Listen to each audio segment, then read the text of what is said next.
Have you had that last minute scramble? The moment where your client, your buyer, was about to close, maybe they're a couple of days away, and then at the very end, they find out that they can't qualify, and they can't qualify for the most absurd reason. It's because they're suddenly making too much money.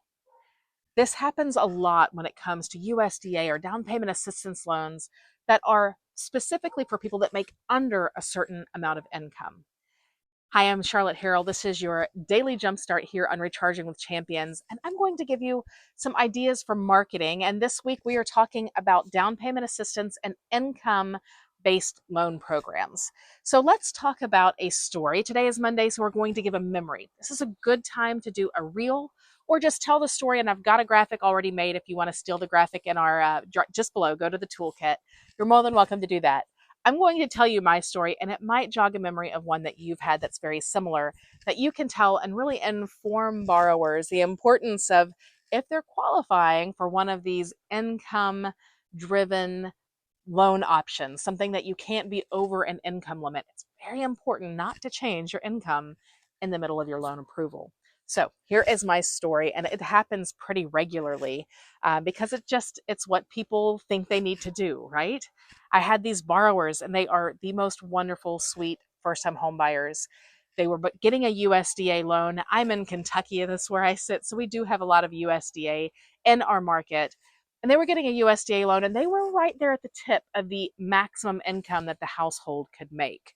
And right when we get their final paycheck stubs, it was like a week before closing, we get their last paycheck stub, and the borrower had went to their boss and said, "Hey, I need to save up some extra money. Any extra overtime you can give me this week, I want it."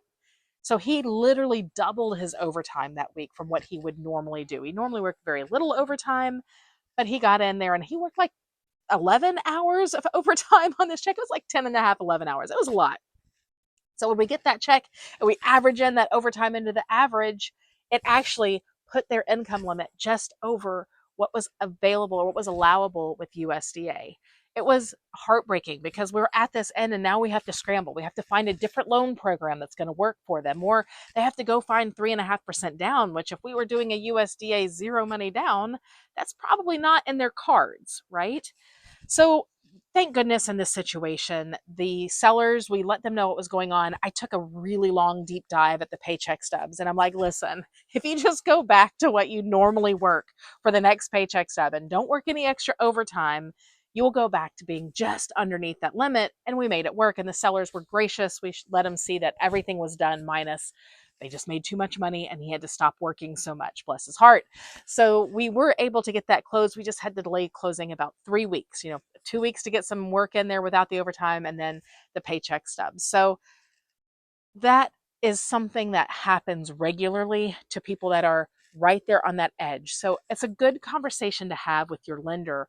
Lenders, we know that we always like to tell our borrowers, don't change anything. We say this a million times, but really, realtors and lenders can reiterate, if you're doing a USDA or a state bond loan, some type of a mortgage that requires you to be under an income limit, even the 3%, there's some 3% programs that need you to be under the area median income. Say that 3 times fast.